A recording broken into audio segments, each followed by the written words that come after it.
Le Loir-et-Cher et l'Indre-et-Loire, main dans la main pour promouvoir la destination Val-de-Loire. Une convention de partenariat vient d'être signée. Bonsoir Jean-Gérard Pommier. Bonsoir. Vous êtes président du conseil départemental d'Indre-et-Loire. Pourquoi avoir lancé ce partenariat? Est-ce que c'est pour faire face à une année 2016 un petit peu compliquée en termes de fréquentation? On ne lance pas le partenariat, on le prolonge, puisqu'on a fait une campagne de promotion avec le Loir-et-Cher dans le métro au printemps, qui d'ailleurs a très bien marché, et on fera les tops du tourisme à Parcé-Mêlé cet automne. Donc vraiment, vous voyez, ce sont comme des petits cailloux blancs du petit poussé sur le chemin du tourisme, puisqu'on a un sujet qui nous rapproche. On est vraiment au cœur du Val-de-Loire. Alors, on est un peu différent, parce que nous, on possède 8 monuments, le département du Loir-et-Cher, aucun. Ouais. Mais quand même, on fait des choses ensemble. Des atouts à mettre en commun. Je disais l'année 2016 un peu compliquée. Est-ce que ça repart aujourd'hui? Oui, une année 2016, on a fait à peu près -5 en moyenne. C'est bien parti. À cause des attentats. Oui, on a fait un très bon mois en avril. On met un tout petit peu moins, mais on est encore en avance. Ça marche plutôt bien. Mais il ne faut pas faire un tourisme de cueillette, de simple visite, mais de conquête.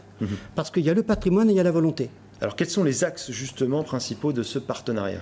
D'abord, la promotion. Il faut faire des actions de promotion ensemble.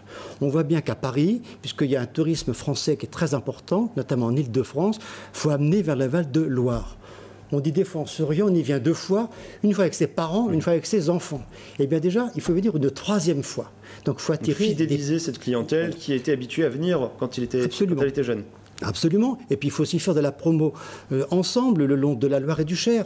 1 million de personnes font la Loire à vélo. Évidemment, surtout au cœur du Val-de-Loire. Eh bien, ce million de Loire à vélo, il faut faire des documents communs. Donc la communication, la formation également des agents touristiques? Alors, c'est plus complexe parce que là, on a affaire à des tas d'agents. Parce que vous avez à la fois État, collectivité, car le tourisme est une compétence partagée. Ouais, c'est une mosaïque. État, région, collectivité locale et les privés. C'est pour ça que ça a été signé dans un monument privé, parce que les privés ont un rôle très important. Le site régional touristique le plus important, c'est Beauval. Et je connais bien Beauval, je suis né dans cette petite commune de Cégy. 1 400 000 visiteurs. Mais il n'y avait personne. Il y a 40 ans, Beauval, c'était rien. Donc c'est une question de volonté.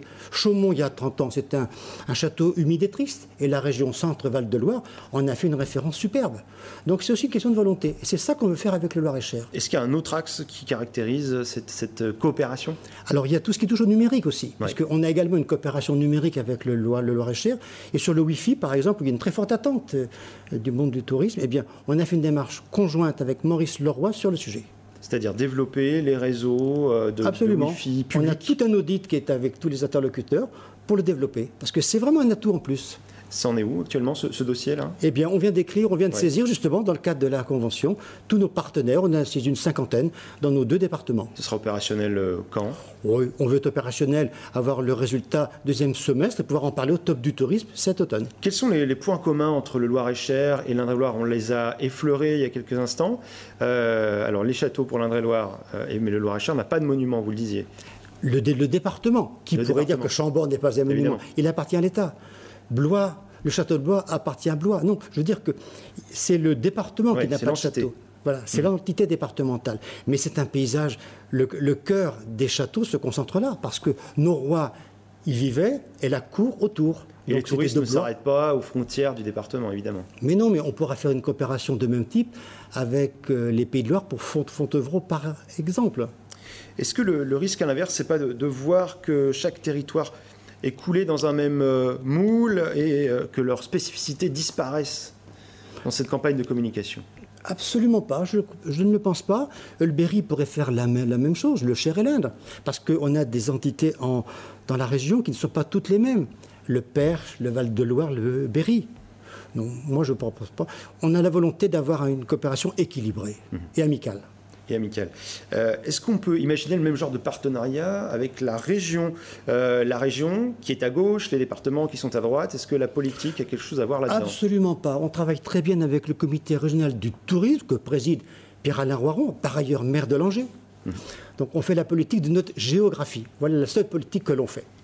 Alors juste un mot de politique, on va terminer avec un peu de politique. Vous avez adressé il y a quelques jours avec le maire de Tours et le président de la métropole une lettre apportant votre soutien à Sophie Oconi, candidate aux législatives sur la 4e circonscription d'Indre-et-Loire.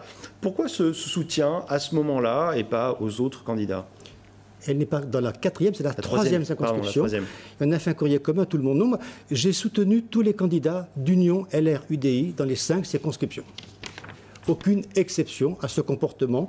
Et ce soir, je vais soutenir Céline Ballesteros et j'irai également soutenir les autres. Partout j'y vais. Ouais, parce qu'on est évoqué également le fait que Marisol Touraine, qui se présente sur la 3e circonscription face à Mme Auconie, Marisol Touraine qui est socialiste, s'arroge un petit peu la paternité de la métropole, en tout cas, explique qu'elle y a beaucoup contribué, et ça vous hérisse un petit peu le poil. Non, absolument. Vous avez rappelé qu'il y avait entre la métropole et la campagne et la ruralité pas d'antagonisme. J'ai rappelé que le conseil départemental avait voté à l'unanimité pour la métropole, ni plus ni moins.